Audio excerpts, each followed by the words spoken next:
do you manage emotions?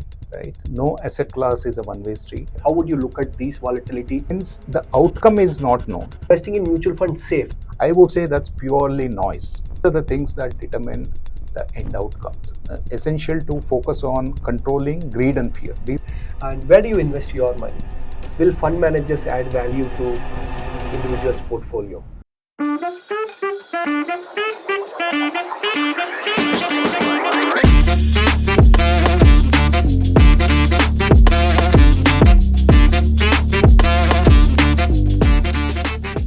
Welcome to Compounding Happiness Podcast. My name is Aravind. We have with us today Mr. Harsha Upadhyaya, a distinguished guest who manages 4,60,000 crores of asset under management at Kotak Mutual Fund. He and his team are responsible for delivering consistent performance for 1 crore plus investors who have trusted their money to grow with Kotak Mutual Fund. So truly an honor to have Mr. Harsha Upadhyaya with us. Thank you, Harsha, for joining us for this podcast. Thank you, Aravind, for inviting me. Look forward to this conversation. Amazing. So I want to start by asking, this week has been a phenomenal week.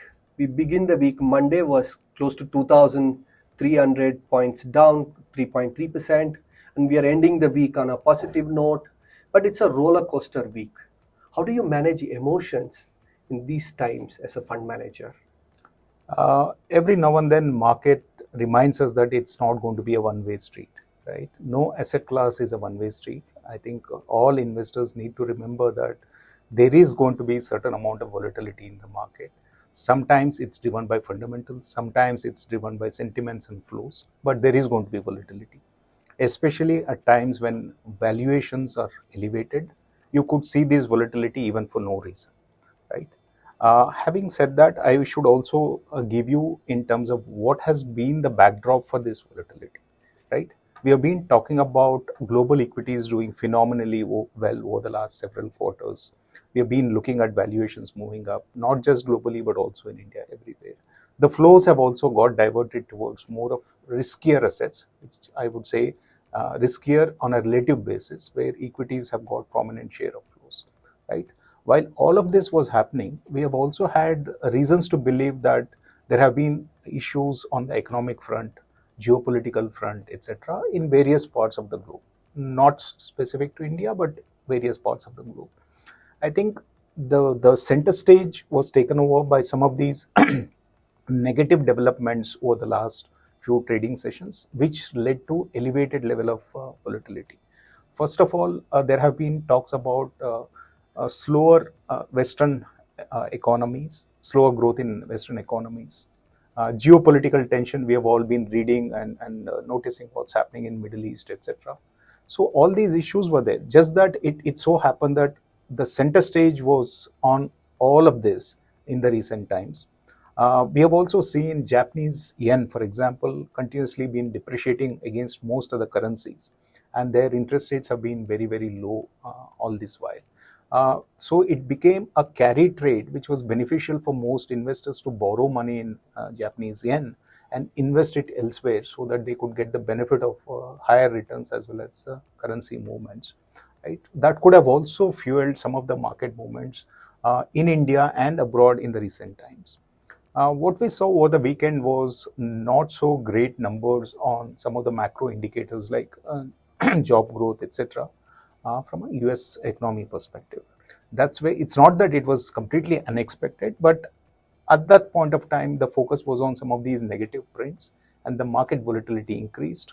Japanese yen, which was moving one way and which was depreciating against US dollar and other currencies, started to appreciate. And also we had a little bit of higher tension in geopolitical issues in the Middle East conflict. So given all of this, the volatility increased. And that's what we witnessed. And over the last one or two trading sessions, again, we have seen some bit of stability in terms of all of these factors. And market seems to have taken that into cognizance and has kind of bottomed out, at least in the very short term. Having said that, we should always remember that it's like investing in a business. What do equity investments do?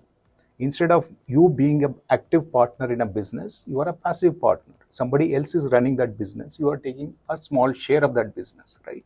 and every business goes through cycles. So the businesses are going to be cyclical businesses. There are businesses which will have their own set of issues.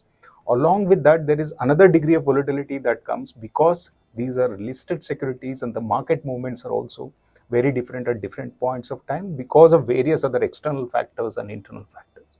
So given all this, it is fair to expect that your investments will move up and down. But if you are investing in sound businesses over a period of time, that should deliver you returns. And that's what mutual funds do. Instead of investing in one particular business, we diversify it across, let's say, 40, 60 businesses, and we manage that risk for our investors. So that's the beauty of investing through mutual funds and managing your risk. All right. It's coming to the emotion part of it, that as a professional fund manager, you track global, domestic sectors, multiple areas to ensure that there is performance in the portfolio. But as a retail investor who invested in a fund, when they see this NAV fluctuation, what they should remind themselves of, and what they should, how they should treat themselves to managing these emotions. Let's say you happen to be a retail investor. How would you look at these volatility when they look at their NAVs on a regular basis? So I would give an analogy. For example, when you invest in a fixed deposit, while the interest is getting accrued on a daily basis, you probably don't look at it on a daily basis, right? You look at it only at the end of maturity. Why? Because you know that at the end of maturity, you're going to get a certain cumulative amount. That gives you a kind of uh, uh, a stability in your mind that my money is safe. What happens in case of equity is, since the maturity value is not known, it depends on how that portfolio is managed over a period of time.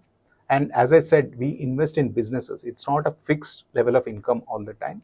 Depending on how those underlying businesses do, your returns are going to move. So to that extent, since the outcome is not known, people tend to look at all these NAV movements, all these developments on a daily basis. I would say that's purely noise. If you are a businessman, you are not going to do a business for what is going to be the return next day. You are actually building that business for next few years, probably for the next generation as well, right? That is where the mutual funds come in. It's simply building that wealth over a period of time, over the medium to long term. So if you come into mutual funds with that mindset, or if you do equity investing with that mindset, you will probably not be bothered about what happens on a daily basis. You should have faith in the portfolio managers to manage that volatility. Sometimes that volatility itself could be an opportunity, right? For example, if you like a particular business and for no fundamental reason there is volatility in the market and that business is available at a lower valuation, it's actually a good time to buy more. And it could be there could be another completely different situation also. But I'm saying, as long as you understand the businesses and the reason for that volatility, and as long as you are not overpaying for that particular business, it makes you money over a long period of time. And equity should be looked at from a very, very long term perspective. That's where I think one need not look at all these daily events and get worried. Yes, you need to be on top of what's happening in the economy, what's happening in your portfolio, etc. But it doesn't mean that you need to look at it from a daily perspective. Sometimes or more often than not, there are no real reasons for the daily movements. It could be simply because of what's happening on that particular trading hour, trading day, in terms of liquidity and sentiments. What determines your returns would be how those businesses do over a long period of time and how your portfolio has been managed overall over that long period of time. So I think you should focus on that rather than the short-term noises. Get it? So when we interact with our investors, we every time tell them that you have not invested to beat the market alone. The idea is, we discussed about your retirement, discussed about your children education, creating a corpus for that, or buying a property, a luxury car, or holidays. So keep your eye on that goal and kind of Exactly. forget what is happening in the short duration. So that kind of helps us to manage our investors. And I again come back to the emotion bit, right? Now, as we speak, the Kotak Asset Management Company, the mutual fund, is approaching 4,70,000 crores of asset under management. And I'm very shortly will be 5 lakh crore of asset under management. Hopefully. Yes. So, and most importantly, you have a set of team under you, right? So you fund managers, there are analysts. So how do you ensure that when you're managing this 5 lakh crore or 4 lakh 70 lakh crores of asset under management, the what kind of risk measures are put in place so that there is a good process control? And second, at the same time, each fund manager bring in their own ideas and thoughts. Now, how do you make sure that those ideas are also factored in so that there is wealth creation happens for the investors? How do you do that? Yeah. First of all, when you look at the entire investment process, it's fundamentally driven. As in, we don't invest or not invest based on hearsay, based on what's happening in the market, etc. We do fundamental research, which is in-house research to assess what kind of business we need to invest into, whether it is equity or fixed income investments, what kind of valuations are fair or attractive for us to invest into, and what kind of overall risk that we are taking in the portfolio. So these are the things that determine the end outcome. So we focus on that. And it is always essential to focus on controlling greed and fear. These are the two emotions that we need to keep in check. It's easier said than done, I would say. However, having been in this business for these many years, we do have an institutional framework in terms of how to manage all of this, right? First of all, while we manage, as you rightly mentioned, 4,70,000 crores of money, it's not one pool of money, right? It's segregated into different funds, equity funds, fixed income funds, hybrid funds which invest into equity, fixed income, and also some bit of commodity investments like gold and silver, etc., in different proportions. And each of these are coming with different levels of what do you call allocations or risk levels that one can take as per the regulator itself. Beyond that, at the fund house level, we also have internal guidelines in terms of other boundaries. So it's essentially about what is allowed under the regulations. That's the hard piece. You can't really breach that. But within that, depending on how each fund needs to be managed, irrespective of who the fund manager is, because today I am the portfolio manager, tomorrow it could be somebody else in the organization managing that. Although we would like to have the same continuity, but sometimes there is attrition and there will be a different person who is coming and managing it. But we want to make sure that it is managed in the proper institutional framework. Each individual is different, right?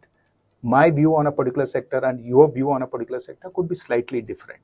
That will come in the portfolio construction. But in terms of what risk you can take, we have built those boundaries. And also, as I said, we are a fundamentally driven fund house, which means we have an internal research team and we have a very, very strong team of analysts who have put in close to 15 to 20 years in researching same sectors, same stocks. Great. And this pool of research team comes out with recommendations on what sectors are looking attractive, what stocks are looking attractive, what are the risks in each of those businesses, what kind of upside and downside can we imagine, what are the different scenarios that we can build for all of these businesses. And they also prepare a model portfolio. It's a single portfolio. For example, for all large caps, it's like giving the pecking order within the large caps. Similarly, for the mid caps, they'll give a pecking order in terms of what they like in terms of pecking order. After that, it is the duty of each portfolio manager to use that pool of recommendations and see what fits into each of these portfolios. For example, if it's a large cap category, one has to invest a minimum of 80% in large cap stocks, right? So the portfolio manager will look to be within the SEBI regulatory mandate and also the internal mandate and make sure that the 80% comes from the research pool in terms of large cap recommendations and the 20% comes from non-large cap, right? Similarly, there is another category which has different level of allocation. So that portfolio manager will look at those. Or if there is a thematic fund, for example, it's a manufacturing fund, then the portfolio has to choose all the ideas from the manufacturing space, which means you cannot get into services like banking or IT services or hotels or hospitals. So that those are excluded and the rest of the universe is focused on, and then a portfolio is built. This is how we manage. And also on an ongoing basis, our research team makes it a point to actually interact with the management, interact with all the stakeholders of that business, competitors, the entire chain of vendors, distributors, etc., to keep getting a view on the company, on the investments that we have made. So our numbers are also updated every time there is a quarterly results announcement, every time there is an industry development, or every time our analyst team feels that the growth has to be more, less, etc. There are adjustments that are done. So on an ongoing basis, the number of companies that our research team has a view on keeps getting updated, and that is also communicated to the portfolio managers. So that's how we keep monitoring our portfolio on a regular basis and also maintain everything within the institutional framework. Wonderful. Such an elaborate framework to manage money. Asha, the whole idea behind launching this series is called Know Your Fund Manager. Okay. We call it KYF, right? Okay. Know Your Fund Manager. Okay. Why we came up about thinking this series is that today what has happened, thanks to the technology, people invest in a fund through mobile app, computer, they use the computers or the platforms. Very rarely people do the physical application. Right? After they invest, they don't have much idea what happens to that money.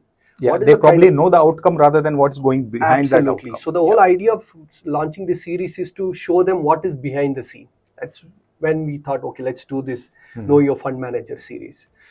You spoke about research team, portfolio managers, fund managers, and all of them. But let's think for a moment, somebody who's 25 years old, and so let's say working in IT, or is a doctor, she's a, let's say, a fashion designer. They have to just start investing. Let's say they have a surplus to do, because we have so many funds, right? There are multi-cap, flexi-cap, large cap, mid-cap, small cap, and sectoral funds, hybrid funds, as you mentioned, international. What is the ideal way for somebody to just start with? What would you recommend? It's a choice that every individual will have to make for themselves, along with the advice of a financial expert.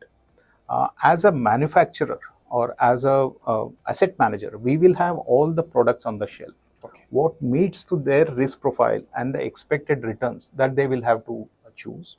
But I would say first and foremost, if you are young, it's completely easy decision that you need to invest for the long term, and you should start with higher allocation to equities. Okay. Because you have a longer time frame in terms of your earning horizon, and also your needs are going to be a little more back-ended than very front-ended. So to that extent, you need really time on your side to build that wealth. So usually equities are investments which take slightly higher risk and which are for longer term, and hence those who are young can make use of that much more than, let's say, comparatively a retired person. So first and foremost, higher allocation to equity, and then depending on what is your risk profile, whether you want to see less volatility, more volatility in the interim, whether it's going to impact you or not, or if there are any possibilities of unforeseen withdrawals, right? Then you need to alter your allocation, simply because equities are not going to be one way. They are going to have their own set of cycles. So to that extent, as long as your investment horizon is longer and you don't need the money in between, you should invest larger proportion in equity. I think that's an easy answer. Beyond that, I think they should ideally come to you and check what exact fund allocation pattern helps them, so that they can build the corpus with optimal risk. I won't say zero risk, because there is nothing called zero risk. With optimal risk, how can they build more wealth is what they should focus on. Fantastic. Another thing which keeps coming to my mind, particularly when I interact with a lot of youngsters, when we do these financial awareness sessions, I simply ask them a question: how do you select a good fund? And their answer is, we Google it. And probably they choose it based on the past returns, Absolutely. which is absolutely not the right way. Absolutely. That's the whole idea. I wanted to talk about how one can select a fund, or one or two criteria they should look at before investing in a mutual fund. Because definitely not the way you search a restaurant, best Chinese food in the city, because looks like they're doing in that direction. So best performing fund, and the algorithm throws up the last year's best performer. And then what happens next 6 months? Not necessarily that fund remains the number one. They get confused and they exit from the fund and re-enter into the fund which is number one at that point in time, and again it changes. So I want to ask two questions here. Is that one is that can a single fund remain number one forever? And then of course, how do they select? What are the two criteria they should put before selecting a good fund for themselves, according to you? Yeah. On the first question, it's an easy answer. No fund can remain number one forever. So no fund can remain there. No stock can remain there. And we do invest into stocks. So no stock can be the top performing all the time. And similarly, no fund can be the top performing all the time. All that you need to do is, what is the pedigree that you are investing into? What is the fund house pedigree? Whether there has been a stability in the fund management team, what kind of experience that the fund management team brings, how have been the cycles in terms of the fund performance in the past. It's no indication of future performance, but it does give you a guidance in terms of how they manage certain cycles. I'm not talking about daily volatility, but if there are very big events that have come and gone, how have those phases been with respect to fund performance? That's also very crucial. And also they need to meet somebody like you to understand what kind of risk each portfolio is taking. I don't think it is easier for them to understand the risk that each portfolio is taking. If they just go by outcome, usually higher the risk, potentially higher the return. Okay. Right? Potentially. It can also lead to very low returns, but the risk levels that you take in the portfolio also lead to some amount of returns in a good market. But it has to be optimum level of risk. It cannot be higher than what you can chew. Right? So these are some of the things. It's difficult for any investor, so I'm not making it more complicated. I think ideally they should sit with financial expert and understand that and choose the bucket. And also it depends on if you want to invest 100, whether you want to put all eggs in one basket. Okay. It may not be one single fund, but if you're picking all funds from a same category, more or less you're going to take the same risk, whether that's the optimal risk or not. So those are the things that they need to understand. I would say clearly going by past returns is absolutely the wrong way of selecting funds. Like for example, in any sport, if you believe that what has happened in the previous match is going to repeat in the next match, that may or may not happen, right? So even in investing, it's the same case. While all of us try to be close to what we can optimally at all points of time, it may not be possible all the points of time. Okay. So that's where if you look at the long-term track record, you will see whether on a overall basis, whether a fund has managed to do that or not, whether there has been a consistency in the team or not, whether there has been a coherency in terms of the portfolio construction or not, and what kind of risk that portfolio has taken to deliver that risk. For example, let's say a fund takes X level of risk and delivers 12% returns. But if you are another fund which takes 2x level of risk and deliver 18%, if you just simply look at returns, past returns, you will say 18% delivered fund has done better. But on a risk adjusted basis, per unit of return that comes for a per unit of risk is more important. So actually the first fund has delivered, let's say, a certain level of risk adjusted return. The second fund has been lower because it's taken 2x the return risk, but has delivered only 1.5 times the returns. Right? That is also important, because otherwise when things go bad, the funds which have taken higher risk are the ones which are going to underperform. That's a great insight. And in our research also, we kind of look at the process, the fund management team, and the longevity of the fund management team. That may be difficult for somebody coming from a different background to do all the research. If I have to give them one single point, is just not to go by the past immediate last year return. Also look at during bad times how the fund has behaved. This can be one of the important points they can keep in mind before selecting the fund. That's right. So you have a very interesting journey. Like it's going to be close to 3 decades, to be precise, 27 years. You started your career as an analyst. Before that, you in your graduation you did mechanical engineering from NIT Surathkal. That's and then you go on to do your MBA in finance from IIM Lucknow, and then you also done CFA from USA, from USA, and then you went on to be analyst, and then you've been a fund manager. Now you are a CIO. Good 3 decades of experience, right?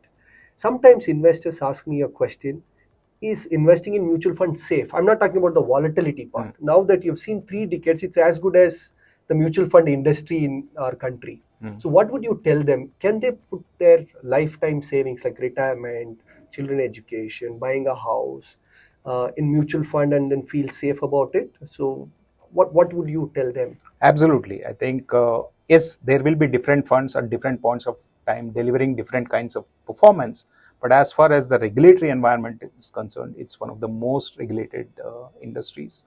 And the process that the entire industry follows is cast in stone in terms of regulations. And it's one of the most transparent industries, I would say. Whatever portfolio we are creating, it is in front of the investors every now and then. Every 15 days it gets published. So to that extent, the entire and NAV comes on a daily basis. So it is moving based on what is happening in the market on a daily basis. So these kind of transparencies are there in very few industries in comparison. So I would say one can safely invest into mutual funds, but everyone needs to understand what kind of portfolio is right for that investor and what level of risk is right for that investor. As long as you make sure that you have taken these two issues in consideration, it's absolutely safe. That's very assuring. And where do you invest your money? We do invest in our own funds. That's what we do. One, mandatorily it's required. 20% of our net take-home salary, as per regulations, have to be invested in the funds that we manage, which we have been doing. And apart from that, if you have any more savings, then that also goes into our own funds. Okay. Can you buy a direct stock in your demat account? Yes and no. Whatever stocks that are there in our research universe, those are essentially the ones which can be invested into. Those cannot be invested by us on an individual basis. So we can invest into something which is not the investment universe for our mutual funds, right? That's the regulation. If it is part of the investment universe, if you have held it because you were in some other industry, or when you were between the jobs, you bought something and it continues, you can continue to hold them, but you cannot transact in them. So that's the rule. So do you disclose your investments to the regulators on a periodic basis? Yes, absolutely. Every quarterly basis, we need to, in certain cases, we need to take approvals. In certain cases, we just have to make disclosures before the regulator. There are different sets of rules for different kinds of investments, but we do that on a quarterly basis, and everything is disclosed. Okay. And by the way, not just my investments, all the dependent family members, and in case of the spouse, the person may be dependent, may not be financially dependent, but still it has to be disclosed. So the same regulations apply for my wife, my daughter. So it's the entire family which has to have the same kind of disclosures, and whatever investments they have to make, even if they are financially independent, they have to seek the same level of approvals. That's amazing. Yes. Harsha, you spoke about investing 20% of your take-home salary into the schemes which you manage, and plus all your investments are in the mutual funds, especially in Kotak Mutual Fund. And then you can hardly get a chance to own any stocks in your demat account, including your family members. But still there is a debate, will fund managers add value to individual's portfolio? So why not go just passive, passive versus active? Or can I do it all by myself? Is there any value add done from the fund managers? How do you answer this? I have a different take on this, right? There has been a long debate on whether actives are really adding value or not. Should we go just the passive? The debate has started because there is a feeling that actives may not outperform the respective benchmarks, right? If that is the starting point, why are you going into passives? Because passives by definition and by construct are always going to deliver less than the benchmark, right? So you are going to get 100% guaranteed underperformance against the respective benchmarks if you're going into an ETF or an index fund. The only reason to go there is easy to understand, and the costs are lower, but you will never get outperformance. So I would say, as an investor, you need to look at both active and passive. You have to evaluate both depending on your risk level and depending on the expected returns. Because in actives, while the cost could be slightly higher, if you look at the long-term track record of not just Kotak Mutual Fund, but of the entire Indian mutual fund industry, majority of the funds, even after accounting for that higher cost, have beaten the benchmark handsomely, right? So you may pay slightly higher cost on your investments, but potentially they deliver better than benchmark. Yes, there are certain funds which have underperformed. There will again be phases where in certain phase certain funds will underperform.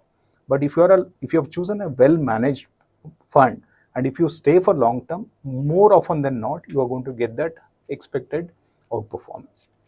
So on one hand you have slightly higher cost and a possibility of outperformance, and if you look at the past several years, the track record is in front of you. On the other side you have lower cost definitely and 100% guaranteed underperformance. So which one you want to pick, and or how much you want to put in these two pools, that's a choice that an investor has. But according to me, India is an emerging market, and in emerging market new businesses will keep evolving. There will be new businesses which will get listed, new small businesses which will grow big, etc. So where does the outperformance come from, right? Let's say simply for a certain fund, Nifty 50 is the benchmark. So you have to beat the performance of Nifty 50 stocks through your portfolio, right? If there are certain stocks which are not listed yet, which will come and get listed over the next several years, let's say, and they are from emerging sectors, and you invest in them before they come into the index, there is a long period of time. If in that period of time they do better than these Nifty 50 stocks, for example, then that adds to your outperformance. Or if you take the same Nifty 50 stocks but in a different proportion, because your research says XYZ company is going to do better than the other company, that also can lead to outperformance. So there are different ways of creating that outperformance, and all our research is therefore focused on finding good businesses at relatively better valuations. That's what we try to do in our portfolio. But having done all of that, there is still a possibility that we will underperform in a certain phase. But as long as it is cyclical and it's not a long drawn period, you should remain invested in those funds. And more often than not, you are likely to still get outperformance from actively managed funds in India, because India has a large pool of investable listed stocks, right? It's one of the largest in the world. Secondly, being an emerging market, there are more companies which are going to get listed, which means more options are going to be available. So with all of this, the research is going to play a critical role in delivering that alpha. And if you have right research and right risk management practices, you should be able to deliver outperformance. So I do believe that in India, even at these levels, there is possibility of delivering outperformance. But I take your point, as asset sizes grow, as market matures, the extent of alpha may go down.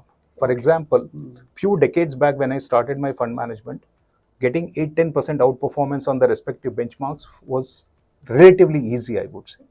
Even with lesser experience than what I have today, it was easy then because market was less institutionalized.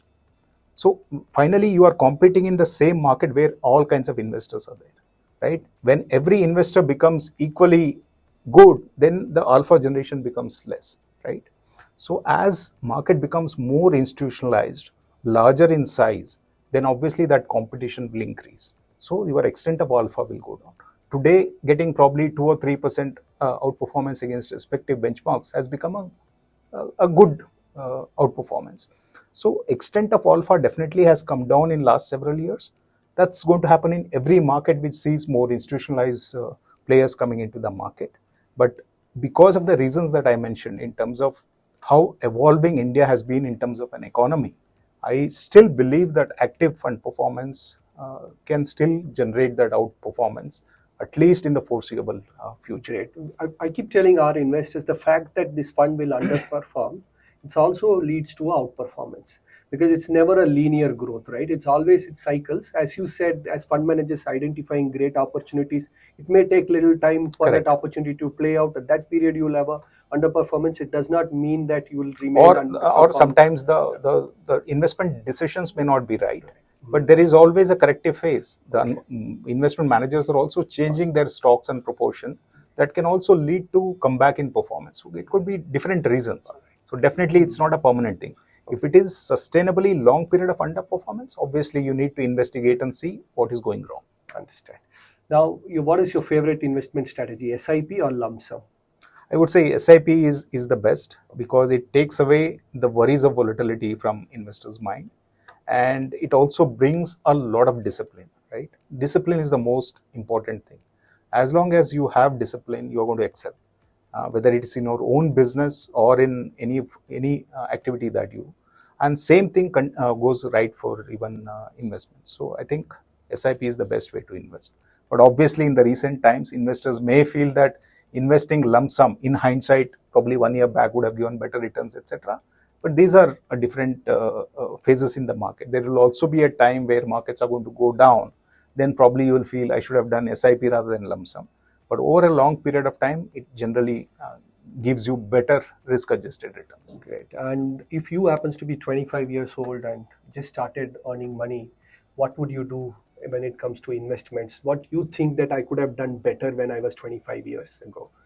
Followed these rules. Probably these days, 25-year-olds earn more money than what we used to earn as 25-year-olds. So to that extent, I think the disposable income is definitely higher in the hands of 25-year-olds. I think, yes, at that point of time, even I used to feel, and every 25-year-old will probably feel, that you want certain things which may not necessarily be your investments or assets for the long term. But I think still you need to control your mindset and invest more at this point of time. And that's what will give you a lot more wealth in the coming days. I think the more you invest as age is on your side is going to help you build that corpus. So two things: amount of investments that you do and the amount of time that you hold it as your investments. Both these determine how much returns you will make or what will be that wealth over a period of time because of the compounding. So the longer you hold those assets, just because of the compounding, it can grow to a very large size. So I think that's what one needs to do. All right. A lot of talk about new fund offers, right? So what we believe in our company is that every fund was an NFO, and there is a thought process. It has to be seriously evaluated, and then if it's appropriate to your portfolio, you should do the allocation also. Can you briefly tell us how do you time an NFO launch, and what happens before the NFO launch? This is the right fund to come out with, and then how the thought process happens. Briefly, if you can tell the viewers. First of all, there are categories that have been made very, very clear by the regulator. So you can launch one fund each in those categories.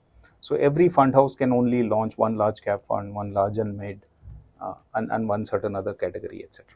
So once you have these categories well established, then people do look at what are the gaps that they have in their product portfolio and try to see what could be that relevant portfolio which can come for their investor set. That's one. Secondly, there is also a thematic category where the definition is not as clear as, let's say, large cap fund, because theme can be defined as any theme. It can be manufacturing, it can be infrastructure, it can be a single sector, it can be a multiple sectors. It can be very different themes for investments. That is when each fund house sees at this point of time what kind of themes are likely to generate reasonable returns for investors. Definitely, by definition, thematic funds are more risky compared to diversified funds because it's not investing in the entire market, right? It's investing in a particular theme, and that particular theme can run for a few years, but not for all the time. Whereas diversified funds can keep changing their investment themes because of these themes. These thematic funds cannot change, whether you like it or not. For example, if you have invested in a single sector IT sector fund, whether IT companies are doing well or not, whether their valuations are reasonable or not, the portfolio manager has to necessarily invest only in IT sector. So to that extent, entry and exit will be decided by the financial expert or the investor himself. The portfolio manager hardly can do anything apart from relatively choosing certain stocks from the same category.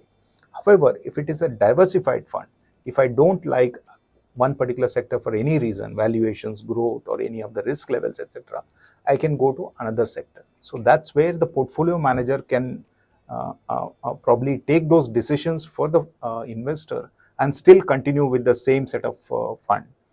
However, if you're investing in a thematic fund, you have to be careful in terms of entry and exit. Otherwise, I think NFOs, it's not that every NFO is a right choice for an investor. Just like existing funds, even NFOs have to be evaluated and seen which particular NFO is right for the investor. And you manage 4,70,000 crores. And the interesting thing about that is your performance is judged daily, right? There is NAV end of the day. And now, thanks to the technology, every day your ranking changes. There's immense pressure on you and your team. How do you manage that pressure and deliver consistently well for our investors over a period of time? Tell us few things what you do to make sure that you're not under stress or your team is not under stress, and if when you have that kind of challenge, how do you tackle that? First and foremost, we try to communicate our strategy from our perspective to the investors and to the partners that we have, saying that this is a fund that we have and this is exactly how it's going to get constructed. These are the risk levels, these are the kind of portfolio construction philosophy that we are going to follow, etc. So investor, at least in our mind, we believe that whoever is coming into our fund clearly knows what this fund is supposed to do. So once that communication is clear and you keep that discipline, irrespective of what phase you are in, then I think that trust gets built, that over a period of time, whatever they said, they're continuously sticking to that investment philosophy, their discipline is good. And that's how investors also get comfortable. But yes, I mean, we do get evaluated even in short time periods, etc. That's something that we can't probably wish away. Just like the sports persons who are evaluated on that particular day of performance, ours is also something similar. But I think over a period of time, you need to handle that and you need to stick to what you are good at and what that discipline is going to give you in terms of the long-term performance, and you should keep focusing on that. What an insightful interaction, Harsha. And you're here in Bangalore on a short visit, so we managed to get your time despite your busy schedule. And we'll ensure that I will come back to you to do another episode on this, because there's so much to learn from you in terms of fund management and consistently delivering return to investors. Thank you so much for joining us and taking time out. And we will meet soon with another episode. Thank you, everybody. Thank you, Aravind. It was a pleasure talking to you and look forward to another interaction. Thank you so much. Thank you.